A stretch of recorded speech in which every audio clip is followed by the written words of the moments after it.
So we're going to start with a bit about spray generation, look about how the spray then behaves on a target surface, because that's going to influence the performance of the pesticide, and then talk a bit about the adverse impacts, and really it's spray drift that we're talking about today. So let's look at spray liquid types. You take a product, and you might take 2 or 3 products, or possibly more, and put them in a spray tank. You might think, oh, this particular product says an adjuvant, I better throw that in as well. So you get, in your spray tank, something quite complicated. I think they still fall into these main categories. So we've got an aqueous solution. So that's something that dissolves in water. So it ends up with being a clear liquid. It might be coloured, but it's still a clear liquid. It will probably have surfactant added to it anyway. So a surfactant solution is a surfactant, so something that actually changes the surface tension of that liquid. And so most solutions will be a combination of something like a salt, the most obvious one is glyphosate, that dissolves in water, and a surfactant. There's a whole rash of products which are emulsions. And there's lots of more complicated ones that are not just plain ECs now. They've got all sorts of fancy names. But basically, when you put them in water, they don't dissolve. They disperse. So you've got a small liquid droplet, which has got your active ingredient in, surrounded by water. And that makes a cloudy liquid. And they will have surfactants in as well, because to make it stable, to stop the emulsion just sinking to the bottom, keeping it dispersed, you need to have surfactants. Then the solid suspensions. So that's something that doesn't dissolve in anything. It doesn't dissolve in a solvent, and it doesn't dissolve in water, so it's just there as a solid. And that, again, has surfactants to keep it dispersed, to keep it suspended in the water. And, of course, nowadays, we get lots of combinations of the above. So you can get a solid inside the emulsion dispersed in water with a surfactant. But basically, even though you may get marketing information that says, oh, this is a fantastic new novel formulation, when you stick it in the water in your spray tank, it will be one of these. So the spray liquid, what's in your spray tank, does have a significant influence on how sprays are generated, which is going to change the droplet size distribution, which I'm sure you're all very aware that affects droplet sizes. Droplet sizes affect the way a pesticide performs, but also velocity distributions, and we don't talk about that as much, but that can be just as important. So this is how a spray is formed when you stick it through a flat fan nozzle. There's a standard flat fan nozzle spraying water. It forms a liquid sheet. That liquid sheet is very thin, microns thin. If you look at the spray on your sprayer, you won't really see this sheet. We had to do this with very high-speed photography to capture it. You can kind of see it's there, but you can't get this detail on it. If you add a surfactant that makes a complete solution, such as washing up liquid, a very standard one, it will make this sheet longer. And because it's spreading, as it gets longer and further from the nozzle, it gets thinner. So down here, it is microns thick. And so when it disintegrates, which it does because it's just unstable and it can't all hold together, it makes finer droplets. So your aqueous surfactant solution makes smaller droplets than water. When you add an emulsion, so now you've got suspended liquid droplets in your water, it pokes holes in your liquid sheet, so it disintegrates much closer to the nozzle, where the sheet is thicker, and it makes bigger droplets. So that is the basic principle. It doesn't matter what this emulsion is, or it doesn't matter really what that surfactant is, the same principle will apply. And it doesn't really matter what the nozzle is. So here's a hollow cone, exactly the same thing is happening. I like this one, because can you see it's blown a little bubble there? If you've got too much surfactant in there, you can actually just blow bubbles through your nozzle. And that's not an air induction nozzle, that's just a standard nozzle. So exactly the same thing happens. And there is an air induction nozzle. And now you can see that despite it being a very different type of nozzle, exactly the same thing is happening. But you can see here the little air bubbles that are in the liquid sheet. And they're there, whether it's surfactant, just water, they're still there. Emulsion, they're still there. There's just a quick shot of the equipment we use to measure droplet size and velocities. This is our Oxford Lasers Visisizer. This is the laser with lots of warnings on it. This is the camera. And literally using a pulse of very intense light in the non-visible spectrum, so you can't see it, which is why it's so dangerous, because you wouldn't know if it was burning your eyeball out. it captures a series of pictures of those droplets, down to, I don't know, about 20-ish microns. Depends on what magnification you run it, but 10 to 20 microns it can measure down to. And a whole series of snapshot of pictures. And if you're running it in velocity mode, if you want the speed of those droplets as well, for every picture, it will take 2 pictures and we'll match up droplets and work how far they've gone, and can work out a velocity from that. So that's the sort of information you get. I'm sure you've seen droplet size distributions in the past. You get a wide range of droplet sizes, whatever nozzle you put in. There is no such thing as a mono-dispersed spray, really, where you only produce one droplet size. Flat fan nozzles do produce quite a wide spectrum, and actually that may be part of the reason why they work so well. You don't need to know exactly what droplet size is perfect. You'll be producing it somewhere in this spectrum, and therefore it will work. And this is a typical velocity curve as well. So that's the mean velocity of droplets of different sizes at a particular distance below the nozzle. This is probably done at about 350 millimetres or possibly half a metre below the nozzle. So you can see the small droplets slow down and end up going quite slowly. They're actually travelling with the entrained air. The bigger droplets have still got some momentum at that distance, and so they're going at about half their original velocity, 10 to 12 metres a second. So they're emitted from the nozzle at about 20 metres a second when it's a flat fan nozzle. So that's quite a big velocity. You've got to lose a lot of energy before it hits the target, which is why big droplets don't stick very well. It's not because they're big, it's because they're going too fast and you can't get rid of the energy. So how does liquid affect droplet size? Well, here's my surfactant, my water, and my emulsion, and you can see this is the VMD, volume median diameter, which is a typical droplet size, and it shows, here's for an O2 nozzle, flat fan nozzle, and here it is for an O4 nozzle. So an O2 nozzle spraying an emulsion will give you the same droplet size as an O4 nozzle spraying a surfactant. Okay, so it could be equivalent to 1 or 2 nozzle sizes in terms of the effect on VMD. That's the effect on velocity. So emulsion droplets go faster.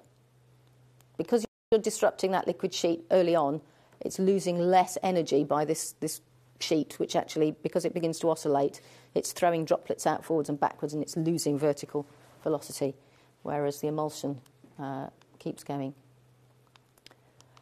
That's a footprint as well. So here you can see water. There's the water footprint. There's 2 different runs shown there. So that's the pattern it makes on the floor, roughly speaking. Emulsion makes a much thinner and wider pattern. Surfactant solution doesn't look that different. In actual fact, it's slightly shorter in that direction and fatter in that direction, but you can't really tell that from there. So the biggest effect is the emulsion, and actually does make a much more even distribution of liquid. The other thing to note is for the same droplet size, you've got 2 different liquids, and they've got the same droplet size, but one's an emulsion and one is a solution. The emulsion will actually have fewer of the tiniest droplets. So it doesn't just move the distribution, it actually cuts it down slightly. It eliminates some of the finer droplets. So if anybody says to you, my formulation cuts down drift, the reason is, firstly, it'll probably be an emulsion. Secondly, it'll have moved the droplet size spectrum, the VMD, along here, so it's reduced the number of finer droplets. But also, an emulsion itself actually cuts down the number of finer droplets. So, yes, emulsions do reduce drift, and we'll see that in a minute. All of that was with flat fan nozzles. So now we go to air induction nozzles. What happens? Exactly the opposite. So you can see that the blue line is the flat fan nozzle, and these are a range of different products, all, I think, adjuvants of different formulations, different descriptions. These that make the droplet size smaller will be surfactants. These will be a range of different things, but oils and emulsions that make the droplets bigger. With a air induction nozzle, the ones that make them smaller with a flat fan make them bigger with an AI. And the ones that make them bigger with a flat fan, they'll make them smaller with an AI. And the reason for that is the bubbles. So if you've got surfactant in there, you will create more bubbles and you will hold them in those droplets so the droplets stay big. If you've got an emulsion, it will poke holes in those bubbles, the bubbles will disappear and the droplets will get smaller. So it has the opposite effect from what it does with a flat fan nozzle. But on top of that, you've still got the same breakup mechanism we saw before. So you've got competing things going on. You've got the effect of the air bubbles in the droplet, and you've got the effect of the sheet formation and whatever. So actually you end up with something quite complicated, but the upshot seems to be you just get the opposite effect in terms of droplet size. So what's the effect on drift? Well, size, velocity, trajectory, in other words, the angle that they're travelling, the spray structure, that means really how dense it is, how easily can air get through, does it have to go round, and then the droplet structure, those bubbles that we saw earlier, can all influence drift. And we make measurements in the wind tunnel. That's a snapshot of the wind tunnel when it was much, much cleaner and tidier than you'll see it today. I think we'd only had it a matter of weeks at this point. We can make measurements in the wind tunnel, and we do it with a single nozzle and these collecting lines across the wind tunnel that collect the small droplets very well. So you've got different distances downwind from the nozzle and the amount of spray that we collected on those collecting lines. And you can see with a flat fan nozzle, with water, this is the profile we get. With an EC, well, this particular one didn't change the drift very much. It did at particular places, but other places it made it worse. Your surfactant is the one that has the big effect on drift. Really increases it, doubles it, more than doubles it possibly, or about doubles it there. And if you have a combination of the two, well, they cancel each other out to a certain extent, so you may not have a big difference. If we look at an AI nozzle, remember the droplet size goes in the opposite direction, but the effect on drift is exactly the same. It's actually easy to see here. EC reduces drift, surfactant increases drift. Combination of the two, you end up back where you started. If you want the simple sort of summary of what it does, that is my gut feeling of what is going to cover most of what you spray. If it's an emulsion, with one nozzle you'll increase the size, with another you'll reduce the size, but you'll always reduce the drift. Might not be by much, but you will reduce the drift a little bit, compared with water. Solid suspension, I haven't said anything about solid suspensions. We did lots of tests. It's very difficult. You can't find a suspension that hasn't got lots of surfactant in it, because if you don't put the surfactant in, it won't be suspended. It'll just sink to a great sludge at the bottom. We couldn't measure any change in what we looked at. So I suspect there may be an effect of similar to the effect of an emulsion, but it's compensated by the surfactant making it smaller. Or actually it may be that suspensions don't have the same effect, and there's been a little bit of research that says that actually solid suspensions don't have any effect at all. So I think I'm going to support that. Really, it's not going to have a big effect. Aqueous surfactant solution, again, you get a change in droplet size, but you get this increased drift, whatever you spray it through. And that is the one message I tend to give to farmers, is that don't worry too much about this. You can't do a lot about it. You're not going to choose what you put in your tank in order to influence drift, or at least you shouldn't be. But you need to know that if you're spraying something like glyphosate, that is a solution, that some companies put in large amounts of surfactants to make it work better, that you risk really increasing your drift. And you need to know that, because we have quite a lot of inquiries about legal cases where somebody sprayed glyphosate, damaged a neighbouring crop, and the poor guy did not know that it was partly due to the formulation that the company provided him with. And if you look on labels, it doesn't say there is you've bought a whizzy formulation of glyphosate, be warned there may be increased drift. They don't say that. I don't think they know it. Some of them are beginning to twig. But, yeah, that is why some companies may be recommending using particular adjuvants with glyphosate, and it's to try and mitigate against this increased risk. Yeah. OK, so tank mixing and adjuvants. Really what I've been talking about is the spray liquid as a whole. And a lot of people say this adjuvant does this or this adjuvant does that. And it's generally not true, because it will depend what you're adding it to. And as a rough rule, the more complex a tank mix, actually, the less effect you get, because things are cancelling each other out. Surfactants compete with one another. Emulsions make droplets bigger, but surfactants make them smaller. So what you end up with is back where you started a lot of the time. And I did have a lovely slide that I can't find, which showed this, some work we did a long time ago before we were part of the Arable Group, which was done with the old Morley Research Station, which showed that, but I can't find it. But I'm pretty certain that is the case, and I've got another slide to show you in a minute that illustrates that.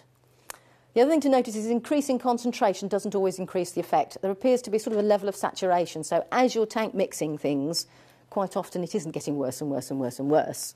It just saturates out.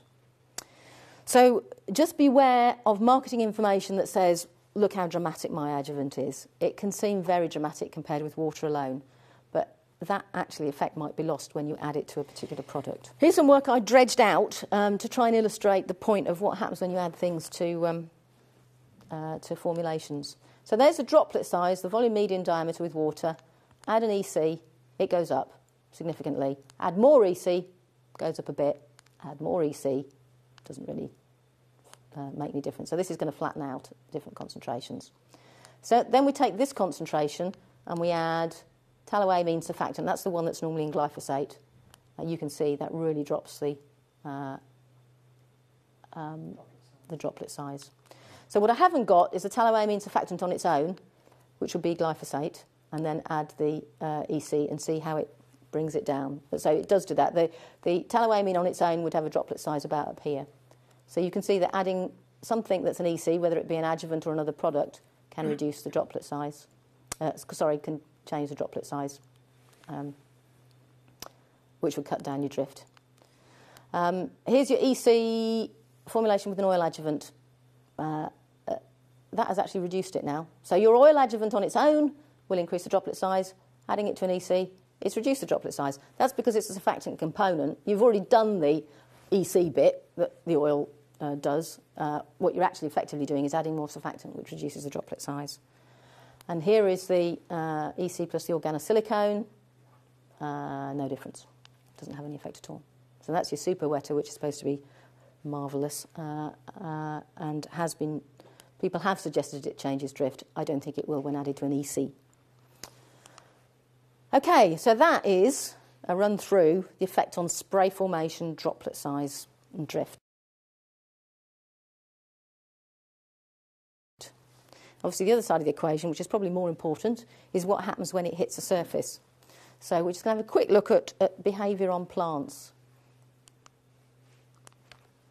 So how does it affect these things? Well, retention. The amount that is retained on the surface depends on the droplet size and velocity, depends on the droplet structure, particularly the air bubbles. If you've got air bubbles in there, it acts as a bit of a cushion, a bit elastic, so things don't bounce so much. And the properties of the surface itself.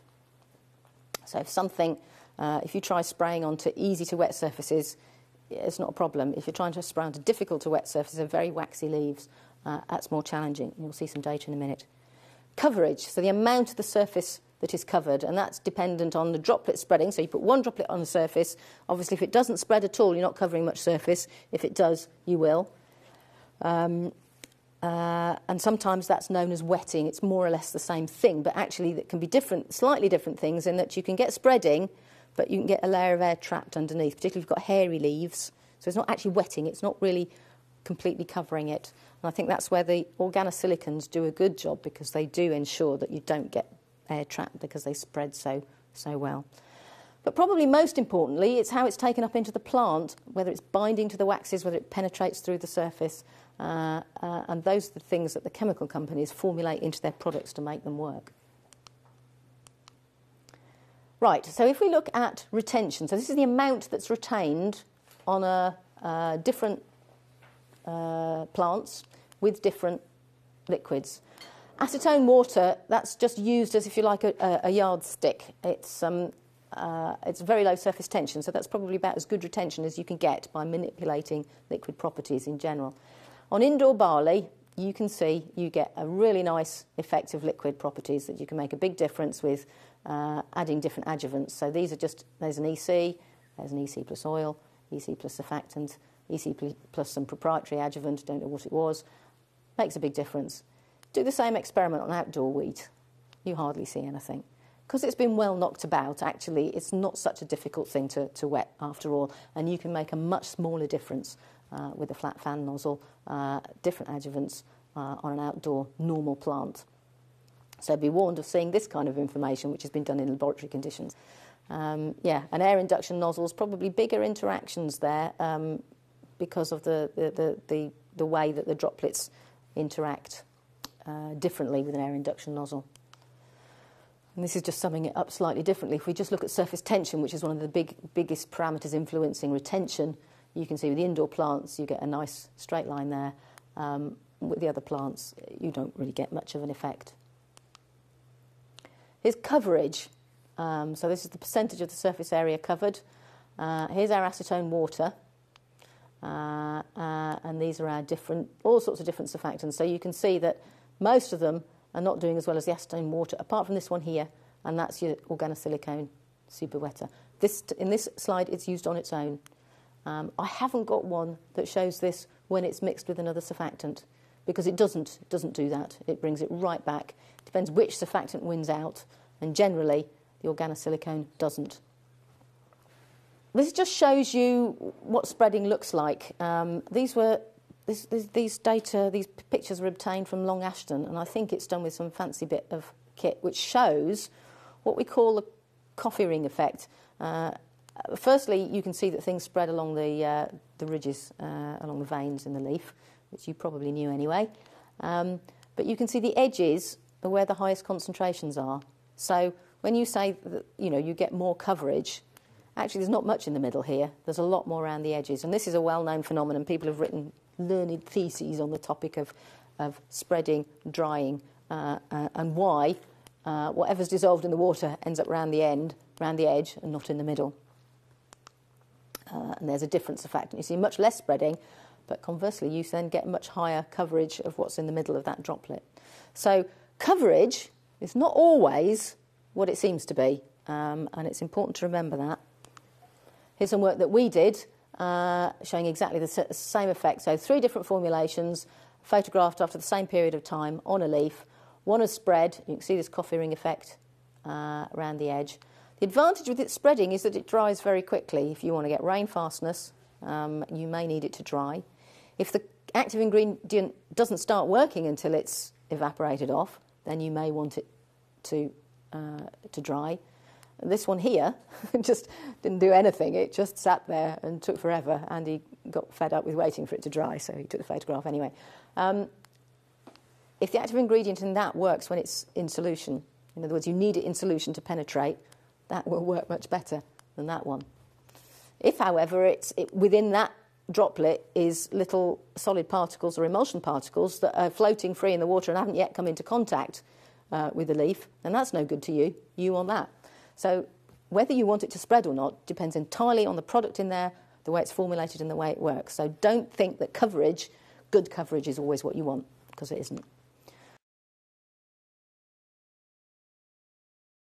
I thought it was worth just doing a little bit on nozzle choice and throw in a bit of the recent research we've done just to round out the subject a little bit. When I first started working on spray application, which was nearly 20 years ago now, there were quite a lot of nozzles that we used to have to tell people about. There were hollow cones, pre-orifice nozzles, deflectors and whatever. Now, they're still there, but to be honest, the choice that growers are making boils down to a much smaller number. And in fact, the standard flat fan is becoming less and less common nowadays. So you all know about air induction flat fans. Variable pressure and extended range nozzles are increasingly common, and often people don't know that they've got these. They've gone to their local dealer, said, I just want a standard flat fan. They will be sold one of these, and they're designed specifically to allow you to operate them at a wider pressure range. Why do you need a wider pressure range? Because you're going faster, and your rate controller will alter your pressure to maintain the dose, and therefore if you're going faster, being able to keep at that speed is quite difficult. So if you do slow down, it will allow your nozzle to go down to a lower pressure, keep the dose constant without the fan collapsing. That's the basic principle. But it has knock-on effects, which we'll come to in a minute.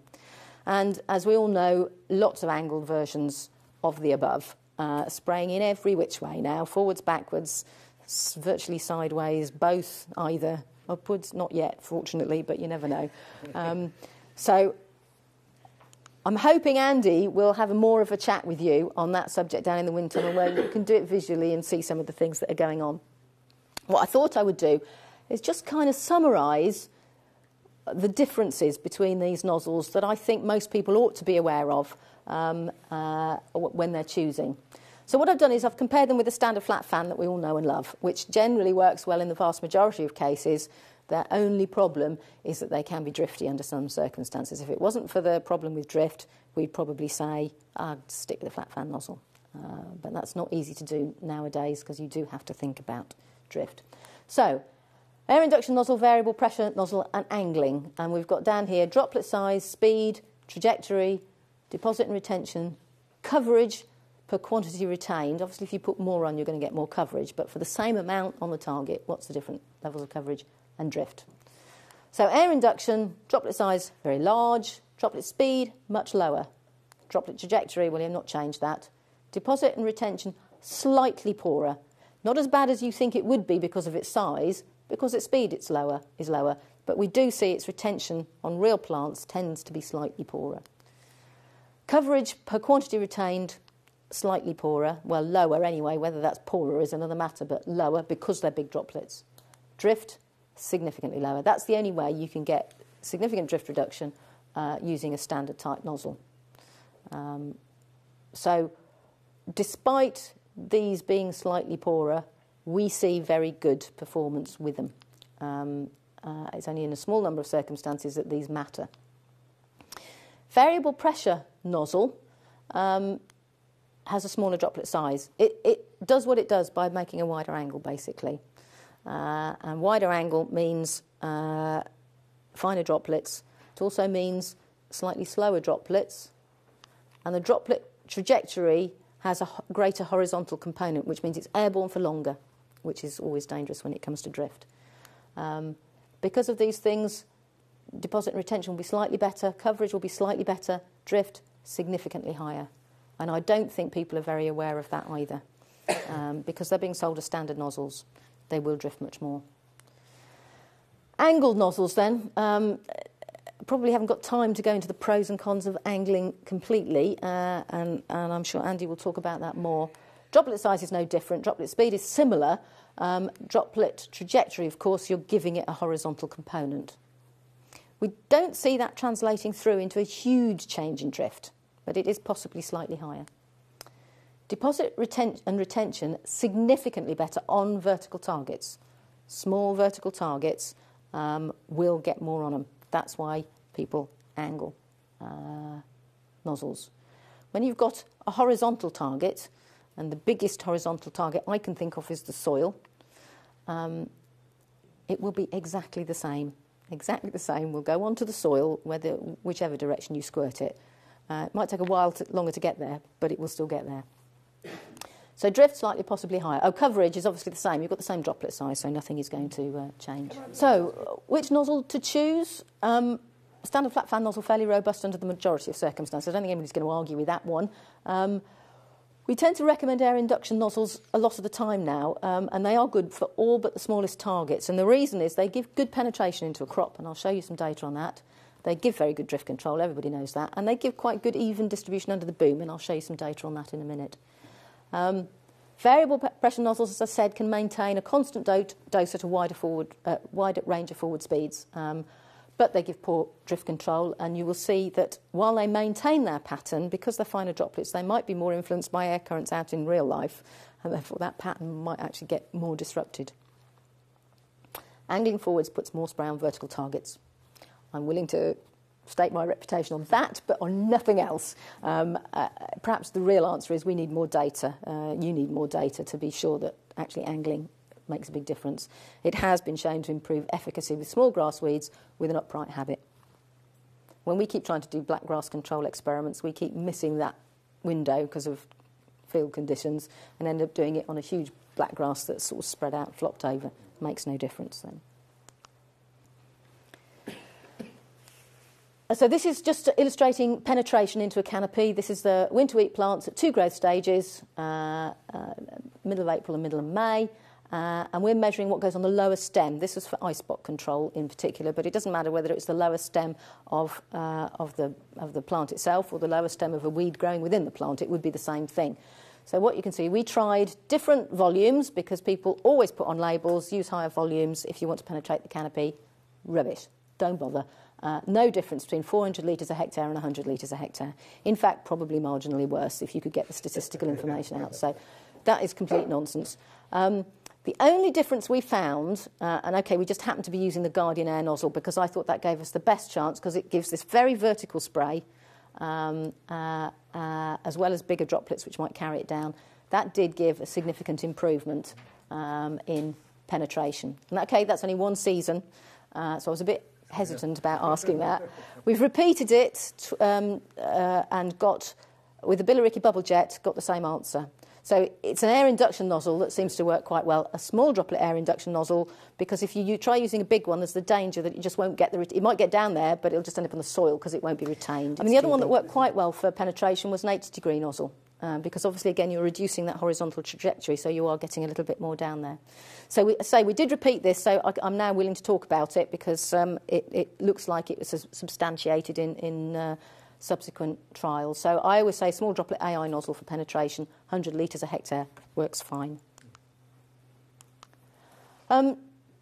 We've also done a little bit of work looking at uniformity under the boom. It's only just started. We did some this summer, funded by the Morley Agricultural Foundation, and with help from Howsams, who've been wonderful, provided us with a sprayer and a spray operator and a site. And what we were doing is, under the boom, we put loads and loads of collectors to collect the spray. And we have two sorts of collectors. We have these strips of filter paper, and we have these thin rods, vertical. So these are representing, if you like, our small early growth stage blackgrass. And this is anything else, really, a broadleaf weed. We cut this into 3 slices when we do the analysis. And the aim was to see, if you go faster, do you create more wake? Does that disrupt the pattern more? And can you compensate for that by doing different things, going slower, changing your nozzles? That's after we'd probably done a couple of runs. And you can see already, we're spraying blue dye, not real chemical. You can see these 2 stripes just behind the sprayer. Now, the wind, we were trying to go into the wind, but actually the wind shifted, so it's coming slightly from the side. And you can see that these are shifted slightly to the right of the slide. So that's the downwind one, and you can see a very broad stripe here, and there's a slightly thinner stripe just between the wheels. The cause of that is this big vortex that comes off the back of the sprayer, well, 2 on either side. And what it does is it drives the spray up into the air, and we see it with spray drift trials as well. You can see clouds going off way up into the sky. And it also drives it down onto the ground. So you get more just behind the wheels. Now, OK, perhaps that's not a problem. It's always crossed my mind that if you're growing something that's a high-value crop that's discrete, like lettuces or something like that, this could be a problem for residues. I've managed to not convince anybody that it needs further investigation yet, but I bet it's an issue. The other thing that you need to think about is that if it's putting more on there, it's clearly putting less on somewhere else. So where's it coming from to put those stripes? And this is just a little bit of data because we're still working on this. This is the on the pieces of paper. These are what's under the flat fan. We were going at 20 kilometres an hour, so I really wanted to make an effect that we could see. And this is an AI nozzle, and it's a sort of a medium AI nozzle, not the finest end of the spectrum, not the coarsest, but somewhere in the middle. And you can see that the AI nozzle gives a much flatter distribution here. OK, you've still got these spikes. It didn't disappear. They're not as dramatic as here. Here, you've got a very sort of slopey start to it. There's no doubt in my mind that if you then added this on to the upwind swath, you'd get a trough here. I don't know how low it would be. It's something I've got to continue to do.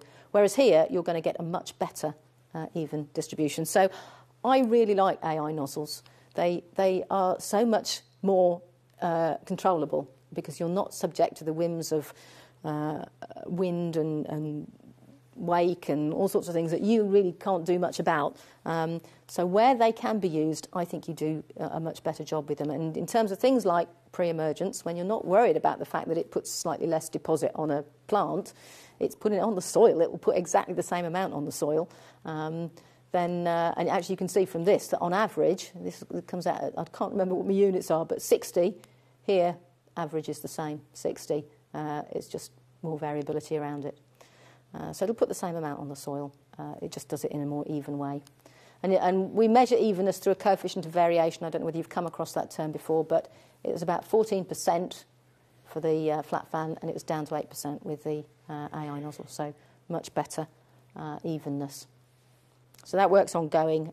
We found some quite interesting anomalies where we actually got more even coverage at 20 kilometres an hour than we did at 10 kilometres an hour, and I don't believe that yet until I do it again and see that it happens twice. So, but at least that result was clear.